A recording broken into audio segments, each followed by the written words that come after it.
agora mais um DoutorCast, o nosso podcast de saúde, de bem-estar, de qualidade de vida, onde a gente traz aqui muitos especialistas para bater um papo com a gente sobre as suas especialidades, tirar as dúvidas. Hoje vou receber um super médico aqui, mais um super médico aqui com a gente no nosso episódio. Mas relembrando, né, gente, nossa patrocinadora oficial, Unimed Volta Redonda, nossos agradecimentos mais uma vez. Nosso apoio Falo Mesmo Comunicação e Realização, Ponto de Saúde e Ampliamed. Bora lá então para mais um DoutorCast. Você que começou a escutar esse podcast, não sai, tá? Vai ser bom demais, porque hoje eu recebo aqui Dr. Andrei Monteiro, cirurgião cardiovascular. Muito obrigada, doutor. Boa tarde, Aline. Muito obrigado pelo convite. Obrigadão, é um prazer pra gente falar sobre especialidades assim tão diversas. Eu falo que o DoutorCast está realmente nos trazendo a oportunidade de um aprendizado, de um mundo de descobertas, de especialidades, do que a gente vê nesse nosso país aí, não só aqui na nossa região, no sul do estado do Rio, onde a gente está gravando, no estado do Rio, mas de um modo geral, nacionalmente. E eu sei que o doutor tem muita história para contar pra gente, viu, gente? Ó, vou falar aqui, doutor, o seu histórico. E se faltar alguma coisa, ou se eu falar alguma coisa errada, você me corrige. Bom, doutor Andrei Monteiro, cirurgião cardiovascular formado pela Universidade do Estado do Rio, membro especialista da Sociedade Brasileira de Cirurgia Cardiovascular, ex-presidente do Departamento de Cirurgia Cardíaca Pediátrica, né, da Sociedade Brasileira de Cirurgia Cardiovascular, cirurgião cardíaco da UERJ e também do Instituto Nacional de Cardiologia, com foco, né, de atenção assistencial no cuidado de cardiopatias congênitas. E olha só, tudo isso a gente vai entender, né, todos esses termos. Para você que está acompanhando o DoutorCast, é leigo como eu sei que tem muito médico aí com a gente, que isso aí, ó, já tá... Vocês estão craques em todos os termos que a gente utiliza e os médicos utilizam aqui. Mas existe um público que está com a gente, sabe, doutor, que quer saber... exatamente de forma, é o óbvio que precisa ser dito. Então a gente vai explicar ao longo do nosso podcast. Mas eu queria dar destaque aqui, doutor, a isso aqui, ó, pioneiro no país no implante de corações artificiais em adultos e crianças. Na verdade, você vai explicar um pouquinho pra gente, porque tem estadual e nacional, tem uma diferença aí. Então explica um pouquinho pra gente primeiro sobre esse ponto que é bom demais, é um super diferencial, né? Então, isso mais ou menos 12 anos atrás, já é uma tecnologia que existe no mundo já de meados da década de 60, mas que nós não tínhamos ainda disponível aqui no país, eram os corações artificiais. E então nós tivemos a oportunidade de implantar o primeiro coração artificial em criança e adulto também, no Rio de Janeiro. Esses procedimentos foram feitos em pacientes em cenário absolutamente agudo, onde não se tinha mais nada para oferecer para esses pacientes, ou seja, se nós não tivéssemos essa tecnologia disponível, esses pacientes teriam falecido. E, felizmente, naquela ocasião, essas tecnologias estavam chegando no Brasil, não haviam sido utilizadas ainda. Nós tivemos a oportunidade de realizar os primeiros implantes. E hoje é uma tecnologia já bastante difundida no cenário nacional, até mesmo dispositivos, equipamentos mais modernos do que aqueles que nós implantamos no passado já estão disponíveis e já, graças a Deus, e isso é muito bom para nós, para todo o país e para toda a população. Hoje existem já dezenas de centros capazes e habilitados para a realização desse procedimento pelo país afora. Isso a gente está falando de 12 anos atrás, é isso? Mais ou menos 12 anos atrás. E com sucesso, então, nessas, vamos focar nessas duas cirurgias, né? Tanto no transplante em criança, quanto no transplante em adulto, é isso? Do coração? Na verdade, o transplante em criança nós fizemos o primeiro do estado do Rio de Janeiro. Já existiam programas de transplante de adulto, e aí eu estou falando de transplante de órgão, né? Do coração como órgão. Na verdade, são coisas diferentes, o implante do coração artificial e o transplante de órgãos, né? Então, nós realizamos o primeiro transplante pediátrico, o primeiro transplante de coração pediátrico do estado do Rio de Janeiro. Já existiam outros centros realizando de rotina transplantes em adultos, mas em 2014 nós realizamos o primeiro transplante de coração em criança no Instituto Nacional de Cardiologia. Foi um procedimento com sucesso e ficamos muito felizes. Hoje esse é o maior programa de transplante do estado do Rio de Janeiro, um dos maiores programas do país, e é um programa que no início era um grupo muito pequeno que participava e hoje é um programa que anda com as próprias pernas, um programa de referência nacional, e nós somos muito felizes pelo pioneirismo de ter iniciado esse trabalho, um trabalho que, como tudo que a gente quer, né? A gente quer não só começar, mas quer que as coisas se perpetuem, que elas tenham resultado e que cada vez tenham um retorno maior para a sociedade, né? Eu acho que esse grupo de transplante do Instituto Nacional de Cardiologia é um exemplo claro de uma semente que foi plantada lá atrás e que hoje anda e anda muito bem. Que bacana fazer parte desse momento, um momento histórico mesmo, né?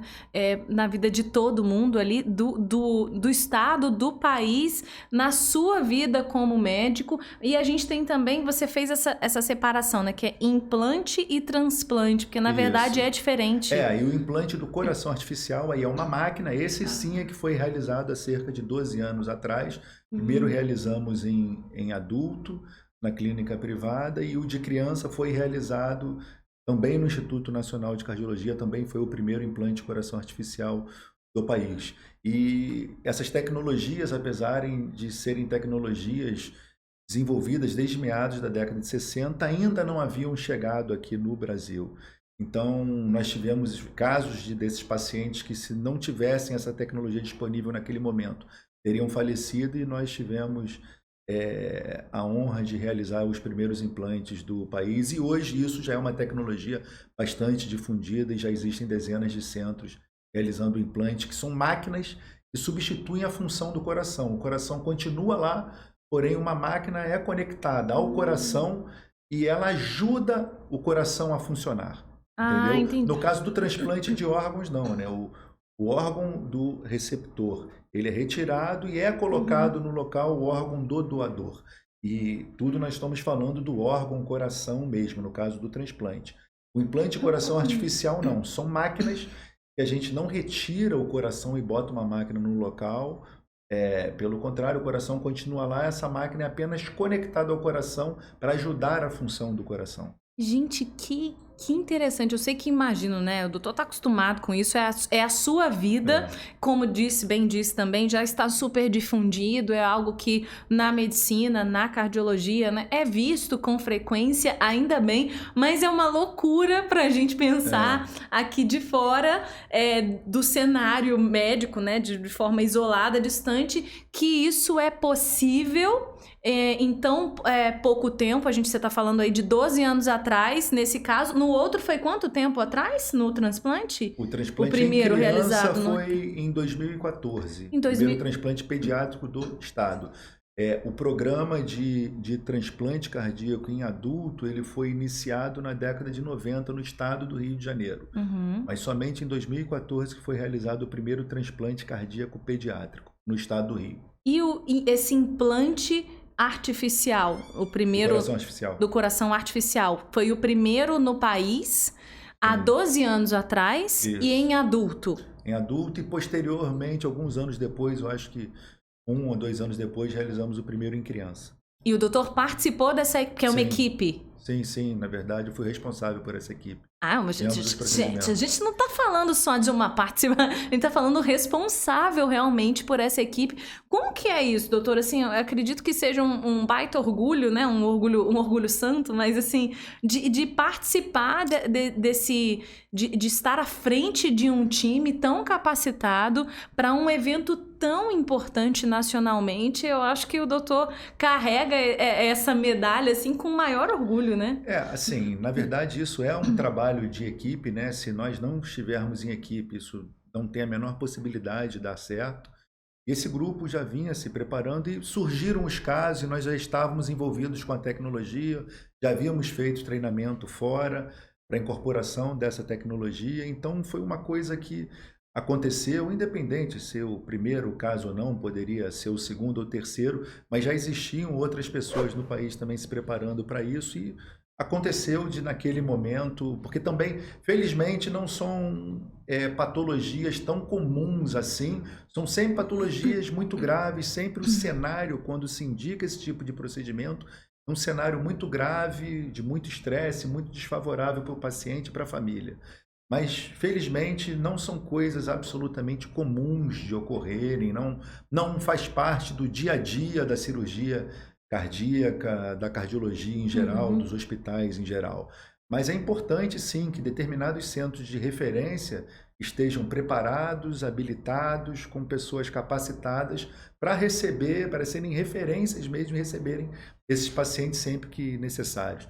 Não acho que isso deva ser uma tecnologia onde qualquer hospital e qualquer grupo, qualquer centro deva incorporar, mas sem sombra de dúvidas, existe a necessidade que regionalmente alguns centros estejam capacitados e habilitados para um procedimento tão complexo como esse. Estar lá, né, nesse momento certo, com essa equipe capacitada, né, preparada, realmente é muito importante, já como o doutor disse, não é algo corriqueiro, são nas necessidades extremas, em cenários bem densos, pesados, mas que bom que ainda tivemos e estamos tendo ao longo dos anos, eu acredito, resultados positivos relacionados tanto ao transplante em adultos e crianças, que é o que a gente vê de coração, né? Estamos falando especificamente sobre isso, quanto com o implante artificial. Mas, novamente, a gente pensar em implante artificial é um termo que às vezes a gente olha. Acredito que quando exista essa possibilidade, esse cenário, deve ser um susto, né? Para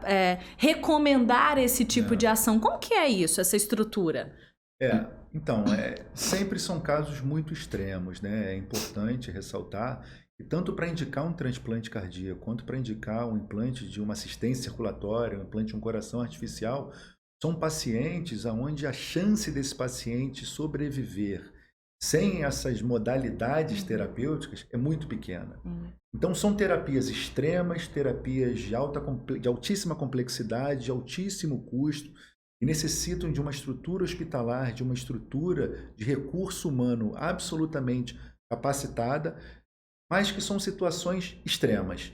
Se nós não lançarmos mão da possibilidade desses procedimentos, a chance maior, e certamente maior do que 50% de chance desses pacientes falecerem em alguns meses. Então, realmente e sempre para a família absorver isso, né? Tanto incorporar e autorizar com que um parente seja submetido a um procedimento com uma complexidade tão extrema, ficar acoplado eventualmente a uma máquina, tudo isso, mas todo mundo entende que essa era a única saída. Mas, de novo, esse não é o dia a dia, esse não é o cenário, felizmente, esse não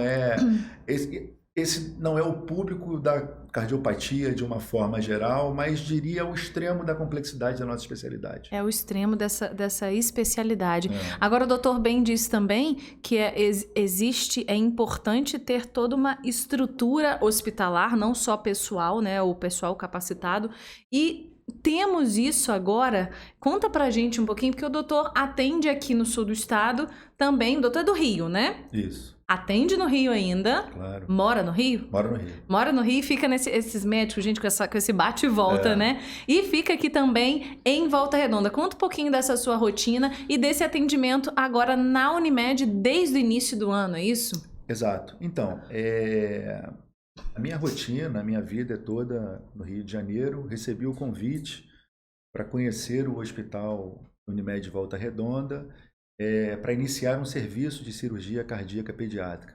O hospital já tem um serviço de cirurgia cardíaca adulto muito bem estruturado, que já funciona há muitos anos, e um serviço de sucesso, e um serviço que a gente só tem a parabenizar todos aqueles que estão envolvidos a esse serviço. Mas não existia um serviço de cirurgia cardíaca pediátrica. Então, no ano passado, nós fomos contactados.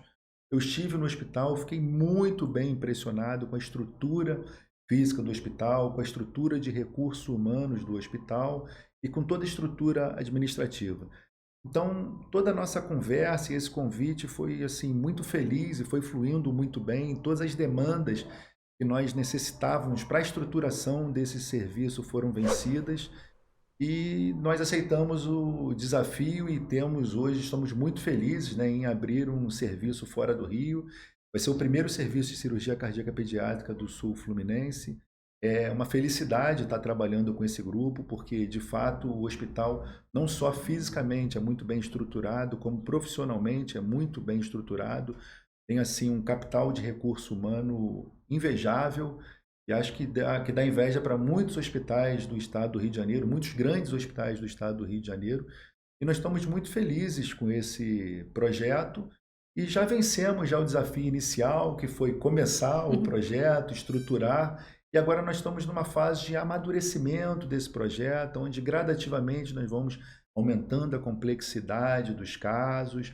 Nesse momento estamos realizando procedimentos com complexidades mais baixas, intermediárias, para trazer o máximo de segurança para o paciente, ter o sucesso que é esperado. A gente não quer ter absolutamente nenhuma diferença do resultado que nós temos em qualquer outro hospital que nós já operamos há muitos anos, e a gente quer fazer daqui também a nossa casa e seguir com os mesmos resultados e com o mesmo sucesso.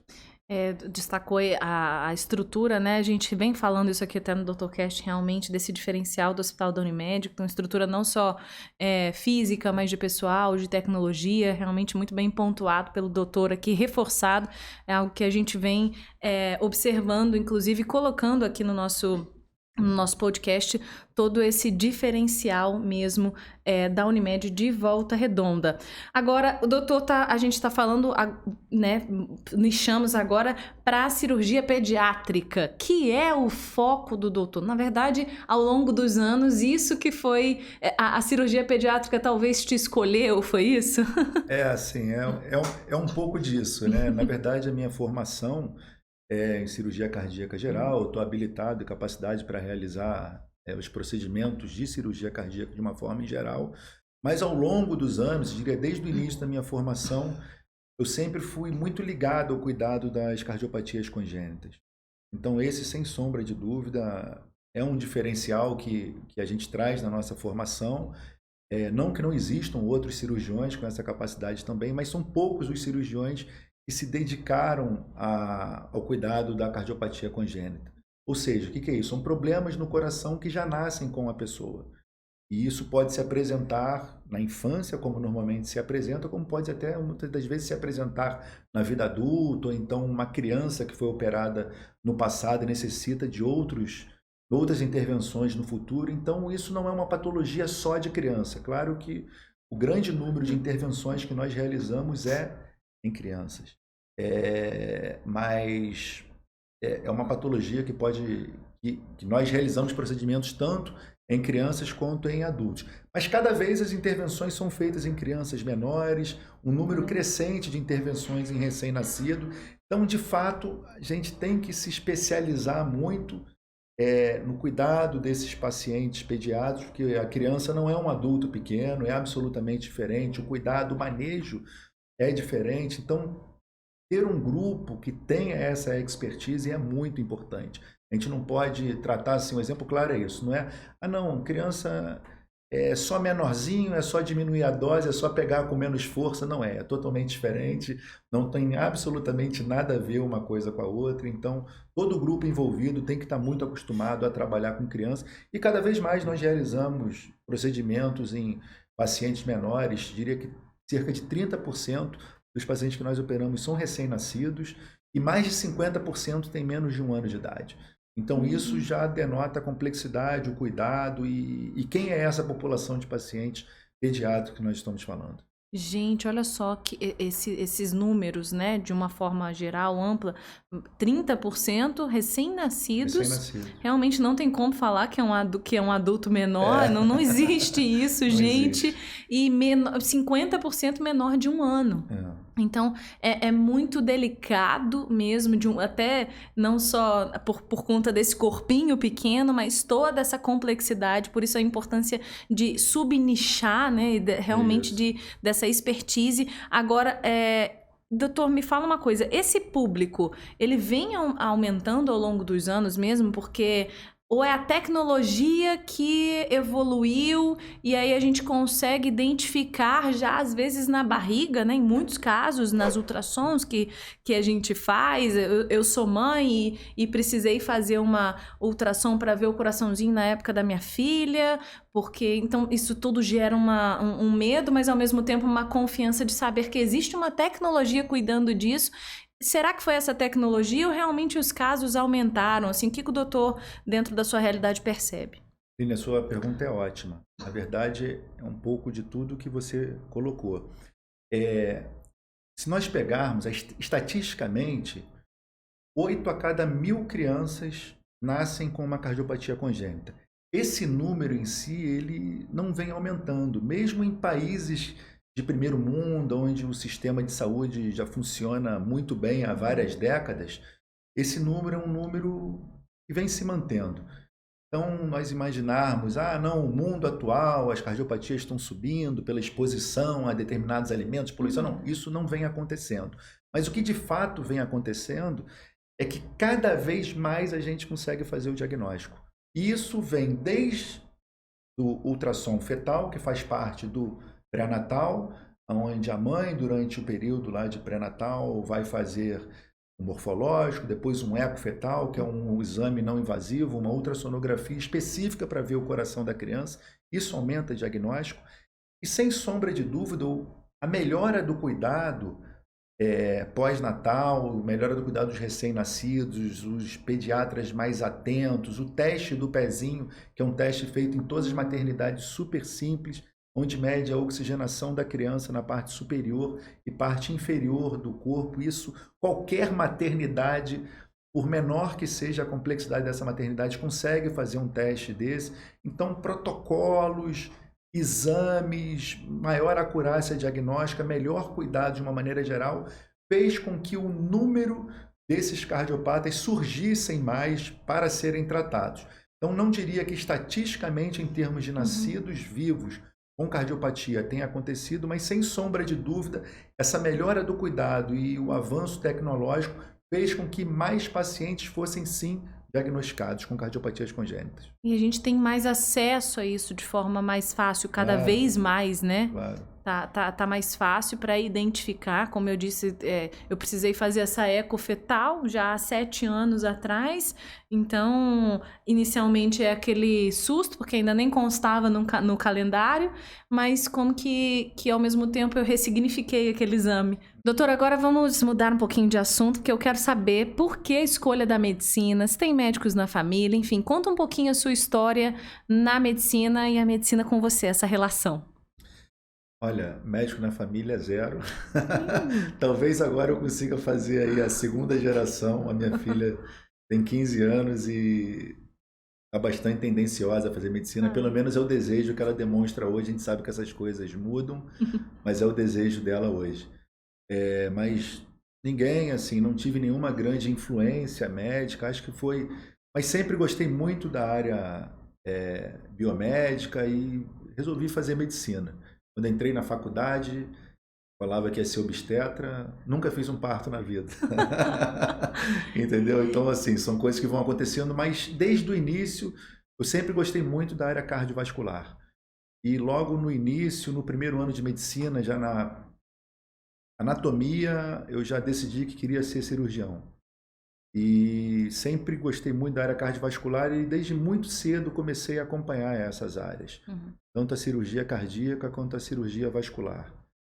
E depois que eu me formei, prestei prova de residência para ambas as especialidades e achei que a prova fosse resolver para qual especialidade que eu ia, porque até então eu não sabia. Eu acabei passando para as duas e aí tive que eu fazer a escolha e escolhi cirurgia cardíaca.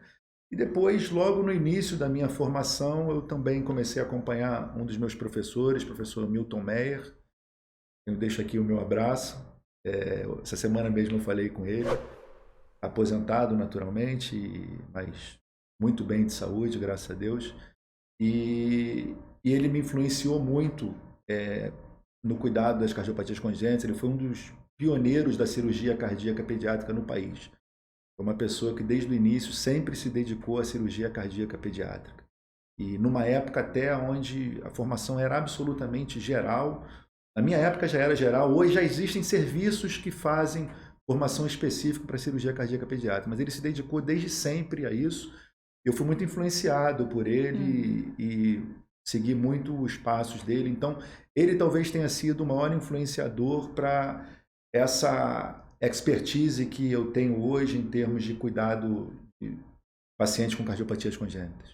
Agora me fala, doutor, uma curiosidade, até como mãe, né? Como que é lidar com um paciente bebê, um paciente criança que hoje, né? Sei que o doutor atende ainda muitos adultos, né? Tem esse público também, mas é um público mais segmentado, as crianças tão pequenininhas, as famílias envolvidas, os receios, como que é lidar com isso? Acredito que a maturidade e o tempo na área vem aperfeiçoando, mas muitos desafios, muitas alegrias também, muitas tristezas, mas... Assim, na verdade, a gente não pode deixar de falar, para responder essa pergunta, a gente não pode deixar de exaltar o trabalho dos pediatras. Esses sim é que estão ali na linha de frente com a família, eles é que cuidam das crianças o tempo inteiro, né? Apesar da nossa intervenção ser muito importante no cuidado desses pacientes que necessitam de uma cirurgia cardíaca, nossa intervenção ela é muito pontual. Não quero de maneira nenhuma desmerecer a minha especialidade nem o nosso trabalho, mas ela é muito pontual. E os pediatras é que ficam muito ali na linha de frente, com aquela carga toda, preocupação na família, os avós, pai, mãe, às vezes uma criança doente, a gente sabe que isso atrapalha a relação dos casais. Então, assim, tem uma série de fatores envolvidos. Claro que a gente participa desse processo, mas sem sombra de dúvida, os pediatras, os cardiologistas pediátricos, esses sim, estão muito ali na frente, nesse contato do dia a dia. O nosso contato, ele acaba não sendo tão permanente, porque o cuidado pré e pós-operatório, ele é muito mais do cardiologista, do intensivista pediátrico, do que propriamente do cirurgião. É mais ali na mesa de cirurgia, toda essa responsabilidade. E aí é treinamento, é dia a dia, é trabalho em equipe, desenvolvimento de habilidades não específicas, não médicas para conseguir lidar com isso, de você conseguir formar uma equipe capaz de trabalhar em conjunto com aquele objetivo e de cuidar de pacientes tão frágeis e graves.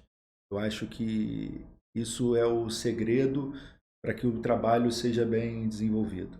Olha aí, gente, é um trabalho em equipe e o aperfeiçoamento de habilidades não médicas. Eu destaco isso aí na sua fala, porque realmente envolve, como o doutor disse, né, bem disse aí, uma série de fatores e uma série de pessoas, não só do lado de fora, né, a família, mas esse time super bem preparado que tá, muitos estão na linha de frente e outros ali nos bastidores, mas com o seu valor, com o seu papel, mas como uma curiosidade de mãe, precisei fazer essa pergunta. Agora, de um modo geral, quais os tipos de patologias? Usa-se muito esse termo na medicina, que nada mais é do que são as doenças. O que o doutor repara hoje dentro da sua especialidade?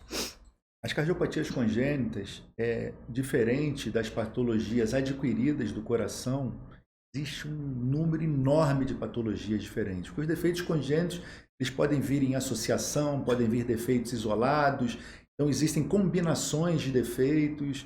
Então, se nós fôssemos falar aqui de defeitos cardíacos congênitos, nós teríamos mais de 50 tipos de defeitos, quer sejam que se apresentem de uma forma isolada, quer sejam que se apresentem de uma forma associada.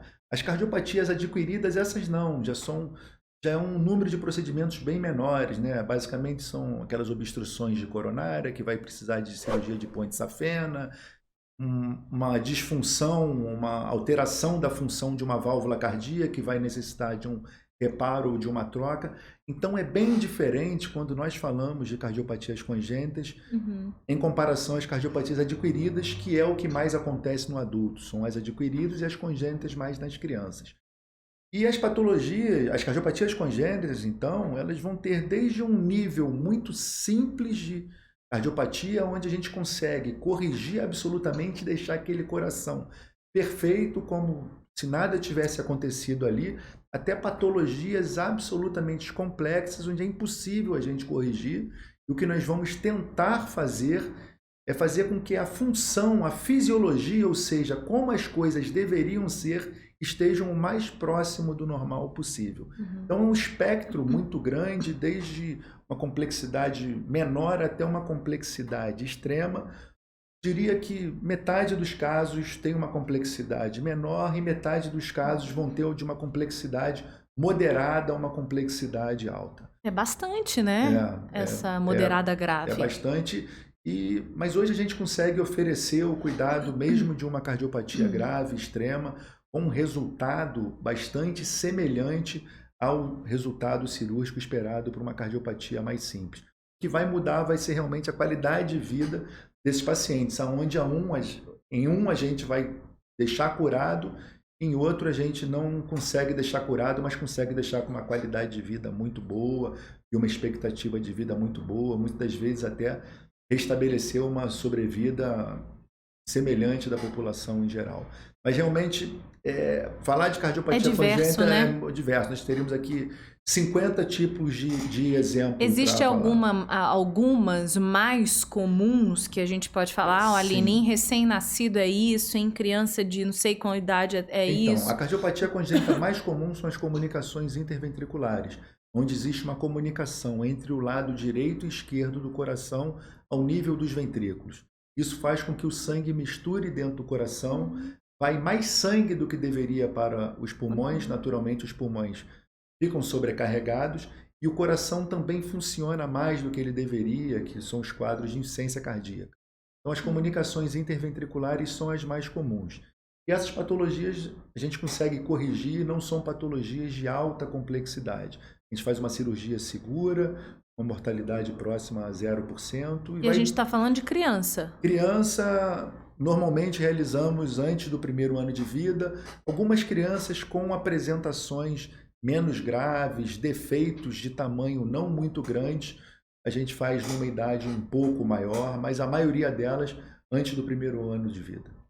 Gente, eu fico imaginando, né, doutor? Realmente o receio de todo mundo envolvido, porque é muito delicado, apesar do doutor enxergar, né? Essa é mais comum e é mais simples, mas a gente está falando de criança, claro. E quando fala de criança, é tudo muito diferente. Então, a gente pode dizer que essa congênita, ela é uma das mais comuns e tem uma chance de cura e de resolução daquele problema muito mais fácil. Agora, existe essa moderada grave, que como a gente pode dizer assim, que é tratável. Ao longo dos anos, aquela pessoa precisa aquela criança precisa de um acompanhamento, precisa de novas cirurgias. Como é que é isso? Existem alguns casos mais comuns?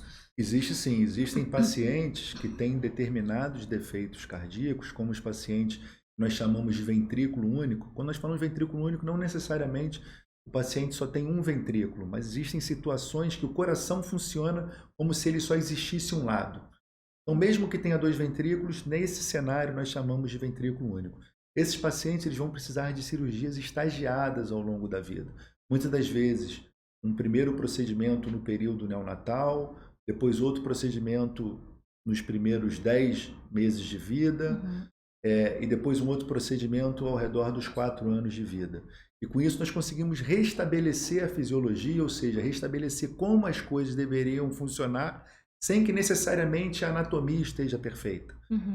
Existem casos que toleram muito bem, existem casos que não vão tolerar muito bem e que acabam evoluindo depois para transplante cardíaco. Mas de uma maneira geral, hoje, com tratamento cirúrgico, com cuidado clínico, segmento desses pacientes, a gente consegue uma sobrevida muito boa, mesmo nesse cenário de pacientes. E existem pacientes que vão ter alterações múltiplas do coração, assim, cardiopatias extremas, e vão precisar de vários procedimentos, alguns até indicados para transplante cardíaco bastante precoce, mas essa não é a maior população de pacientes, felizmente.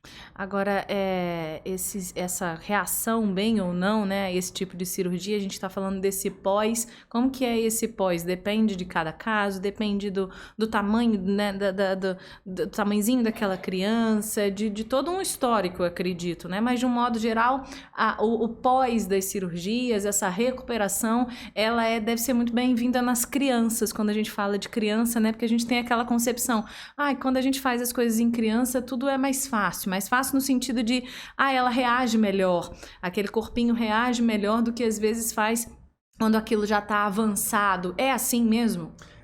Assim, como a gente tem uma variedade muito grande de patologias, é difícil a gente criar assim um roteiro fixo, né? É claro, as crianças elas surpreendem em termos de recuperação, até porque a maioria delas, até pela faixa etária que elas operam, não tem muita somatização como o adulto, de acabar tentando chamar a atenção para si, até uma dorzinha aqui e ali, assim, a criança tolera muito bem, ela vai se limitar ali um pouquinho, mas não tem muita mãe, ela logo, assim que possível, ela já quer sair do leito e 2, 3 dias depois elas estão brincando, e é claro que dependendo do tipo de patologia, né?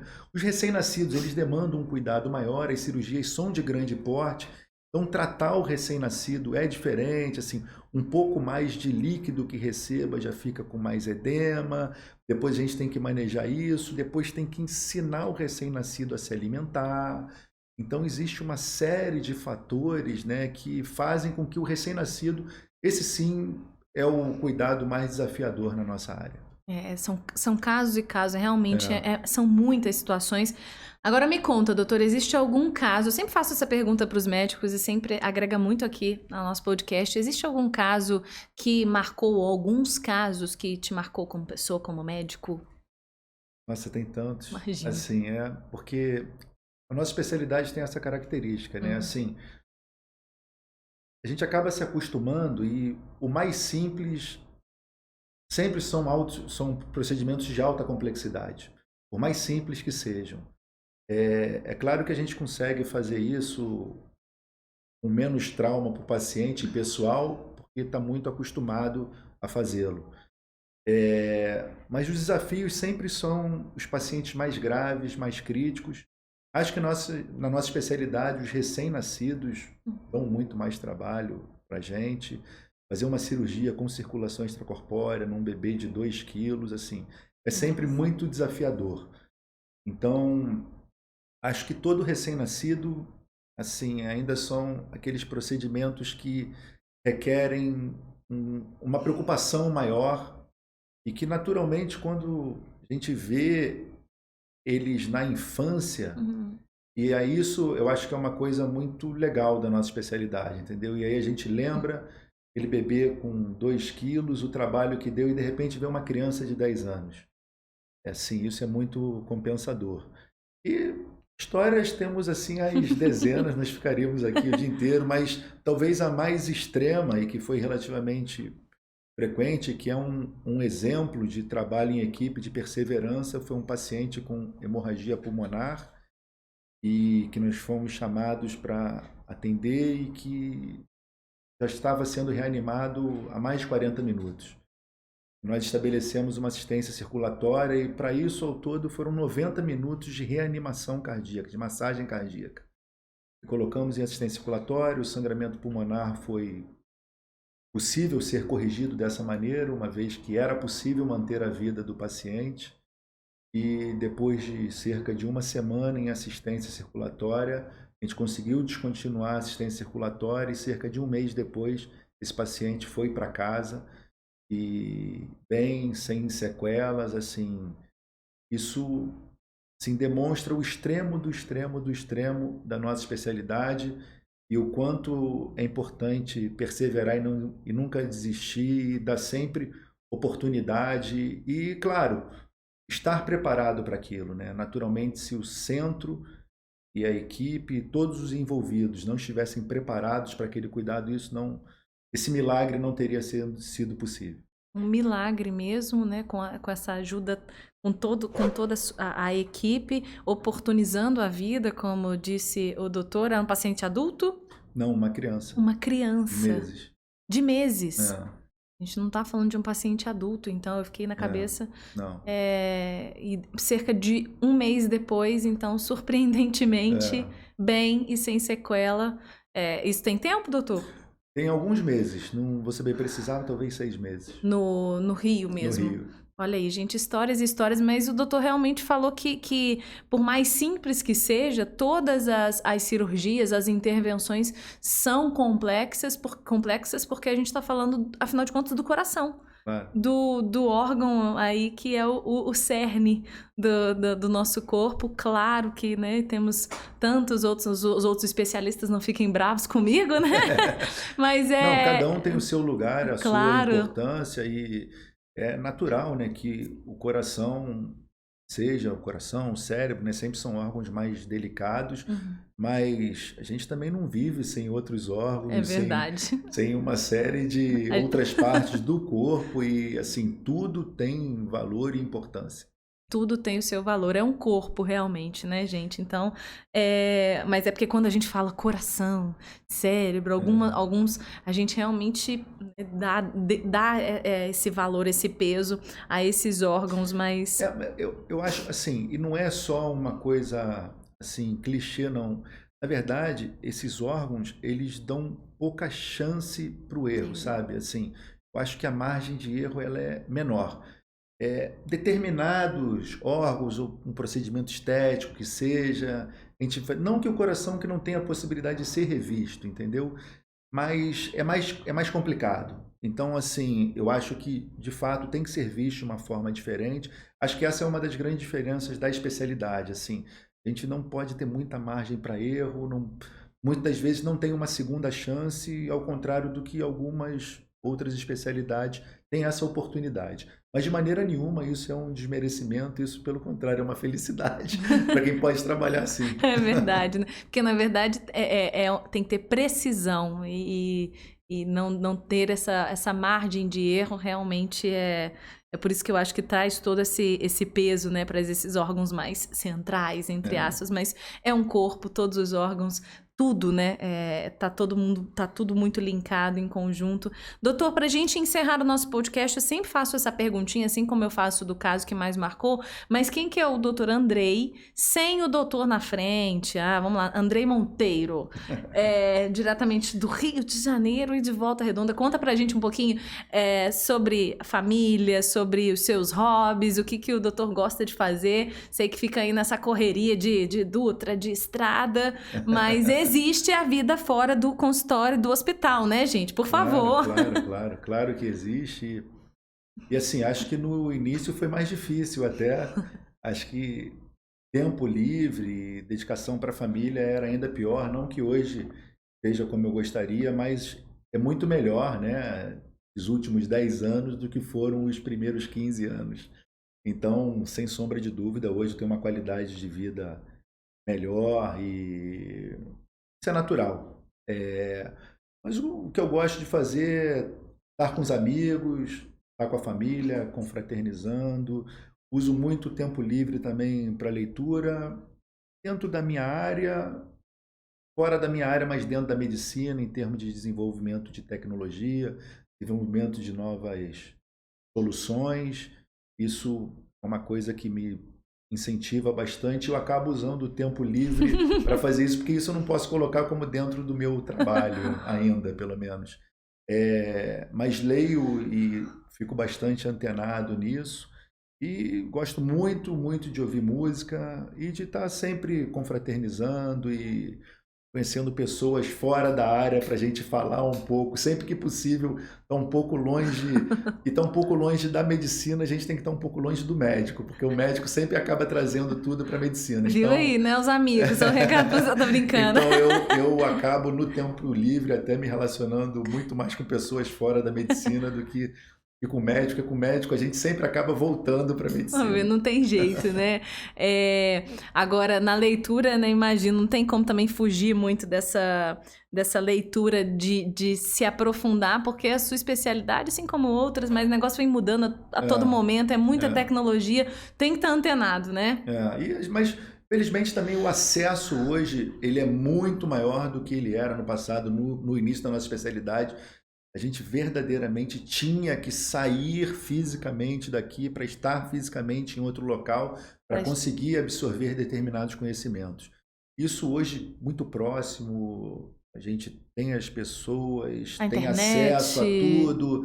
Então, assim, isso facilitou. Mas é claro, é uma enxurrada de informação, mas eu vejo essa evolução como positiva. E de vez em quando nessas cirurgias, né, o teu tempo, você falou aí, nos últimos 10 anos foi melhor que os últimos 15, a gente tá falando de 25 anos aí na área, ele que fez essa conta, hein, não coloca em cima de mim, mas são 25 anos, eu que não ia pontuar lá no início da entrevista, ele jogou aí, mas são 25 anos, agora ainda hoje eu imagino dentro da sua área que ainda é aquele corre, né, doutor, estamos precisando plantão, enfim, precisa suprir ainda todo esse atendimento, essa demanda que surge emergencialmente, muitas vezes.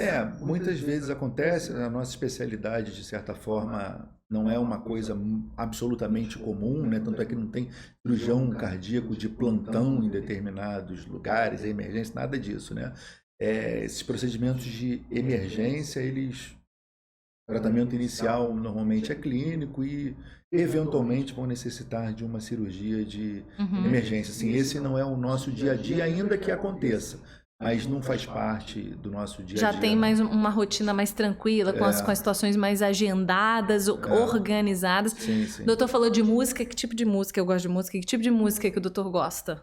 Sim. De tudo. Olha, eu curto muito rock pop nacional, internacional, mas eu escuto um pouco de tudo, do samba à música clássica. Aí, isso é do meu time, é bem eclético, porque todos agrega, né? E falou da filhota aí também, qual que é o nome dela? Você esqueceu de falar que tá querendo e dando indícios da medicina aí, vamos ver se vai fortalecer o time da família? Então, eu tenho um casal, a minha filha mais velha tem 15 anos, a Julie, fez aniversário semana passada, Parabéns, fez 15 anos. Ai, gente, que idade boa, 15 anos, bom demais. E tem um menino de 7 anos, o Enzo. O Enzo ainda quer brincar, quer...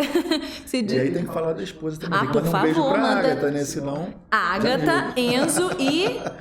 Julie, beijo pra família toda, pra todo mundo. Obrigada aí por ceder o tempo, né, do pai e do maridão aí também, pra estar aqui com a gente. Doutor, esqueci alguma coisa? Sempre pergunto. Sabe uma coisa que a gente conversou antes? Que é sobre o déficit no tratamento. Voltando ainda para aquele assunto, que existe uma porcentagem alta de, de tratamento ainda hoje, né? Isso infelizmente é uma realidade do nosso país.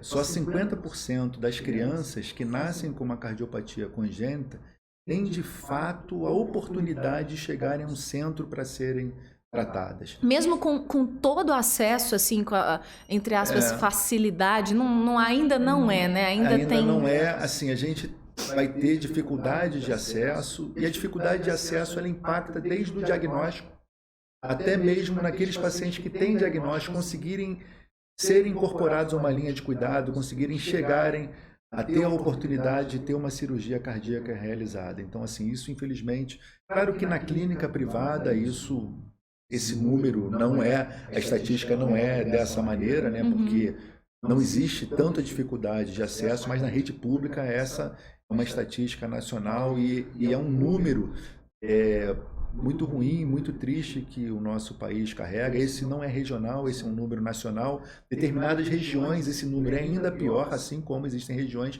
esse número é menor. Mas em todas as regiões do país nós temos déficit de atendimento. Então, demonstrando aí que existe um trabalho, sobretudo no setor público, e também de conhecimento geral da área médica, para métodos simples poder fazer o diagnóstico, ter uma suspeição diagnóstica de uma cardiopatia congênita e aí sim encaminhar esses pacientes para uma linha de cuidado. Então, isso acho que é uma lembrança que você coloca aqui muito importante, porque é um número negativo e que em algum momento a gente vai ter que encarar esse número. Claro, não vai resolver isso do dia para a noite, mas o importante é que a gente esteja, né? Isso, quando eu falo a gente, eu quero dizer sistema de saúde, né? esteja realmente de olho nisso para que evolutivamente a gente tenha uma solução de melhora ou pelo menos um caminho. É romper realmente com esse número, porque realmente 50% É muita coisa. E se a gente pensar em quanto temos avançado, né, precisamos ainda avançar mais como sociedade, como a sociedade médica, de um modo geral, informando, tendo conhecimentos mínimos, como o doutor disse, né, sabendo muito bem como encaminhar esses pacientes. Muito importante esse dado. Lembrei aqui no finalzinho do nosso podcast, porque eu acho relevante a gente falar sobre isso, mas quero encerrar também para falar que nós temos doutora Andreia aqui no sul do estado, no Hospital Unimed, como o especialista em cirurgia pediátrica, coisa que não tínhamos aqui na região. E como é bom, porque você imagina, né, a dificuldade de sair para um estado do Rio, que ainda está para uma capital, que ainda está pertinho aqui da gente, mas poder ter isso aqui perto dá um alento, né, de saber da sua competência, da sua qualidade, do seu histórico. Então, assim, gratificante como o usuário Unimed, que sou também, mas saber que temos isso na nossa região é bom demais. Então, obrigada por também acolher e escolher estar aqui com a gente no sul do estado. Eu que agradeço, assim, é uma felicidade estar aqui, tem sido uma experiência muito boa. Acho que, assim, eu costumo dizer assim, é o interior do Rio de Janeiro que deu certo, não tem dúvida nenhuma de que a região é muito feliz pela população que tem, assim, o sentimento que eu vejo, um sentimento da população muito positivo, no sentido de querer que as coisas deem certo. E, assim, está sendo uma experiência muito boa para mim e eu estou muito feliz. Como é que tá aí nesse início de ano, nesse trabalho com essas cirurgias, né? Tá realmente focado na cirurgia mais pediátrica, é isso? Então, aqui na Unimed Volta Redonda eu só exerço a atividade de cirurgia cardíaca pediátrica de uma maneira geral, opero adultos também, mas sempre acho que o diferencial que a gente pode trazer para o mercado, que a gente pode oferecer para o mercado, é realmente o cuidado do paciente com cardiopatia congênita. E é claro que existe uma infinidade de adultos que têm cardiopatia congênita, pacientes que foram operados no passado e que evoluem com sequelas do tratamento inicial. Então, assim, essa é uma população que lá atrás, há 20, 30 anos atrás, mesmo nos países do primeiro mundo, não existiam. E que, naturalmente, é uma nova especialidade que vem surgindo. E nós também somos dedicados a isso, assim, tenho bastante experiência com cuidado no adulto com cardiopatia congênita, e essa é uma atividade que a gente exerce também, e que naturalmente, com o evoluir do serviço e com mais pacientes da região sendo submetidos a esses tipos de procedimento, quer tenham sido fora, quer tenham sido aqui na região, é esperado, né, que um número crescente de adultos com sequelas ou necessidade de outros tratamentos ainda que na vida adulta surjam para esse tipo de cuidado. E com a divulgação de que agora temos doutora Andreia aqui, tenho certeza que muitas pessoas que iriam para o Rio de Janeiro, capital, agora já tem essa possibilidade de atendimento aqui. Acho que seu número de pacientes pode aumentar, mas que bom que é aqui, obrigado. Que bom que é o doutor. Muito obrigada, doutor, assim, por participar, por bater esse papo com a gente tão enriquecedor, contando da sua carreira, da escolha da medicina, da cirurgia cardíaca, da cardíaca pediátrica, né, dessa escolha, toda essa história de 25 anos, como bem colocou o doutor aqui. Muito obrigada mesmo pela participação, foi de bom demais, tá? Eu que agradeço. Obrigada, gente. É isso, olha, mais um DoutorCast para você que acompanha a gente, já sabe, DoutorCast é assim, é isso, a gente traz especialistas diversos do sul do estado para compartilhar um pouquinho com a gente sobre a sua especialidade, mas também sobre a sua história de vida, sobre os casos que marcaram, sempre agrega bastante aqui. Obrigada por você ter ficado com a gente até o final. Compartilha esse vídeo, esse material, siga o nosso canal, curta aí no YouTube, comente, coloque as sugestões daquilo que vocês querem assistir aqui, ouvir aqui no nosso podcast, quais especialistas, quais as dúvidas, a gente vai acompanhar, eu prometo, vou falar com a galera aqui, ó, com o time do DrCast, pra gente ficar de olho nas suas considerações e acompanha a gente e manda esse vídeo pra todo mundo. Show de bola? Mais uma vez, nosso agradecimento à nossa patrocinadora oficial, Unimed Volta Redonda, realização Amplia Med e Ponto de Saúde e apoio Falo Mesmo Comunicação. Eu sou a Aline Franco e bati um papo hoje com o doutor Andrei, especialista em cirurgia cardíaca. Falei certo, gente. É tanta coisa que a gente bateu o papo aqui. Valeu, doutor. Obrigadão, Muito tá? obrigado, Aline. Tchau, gente.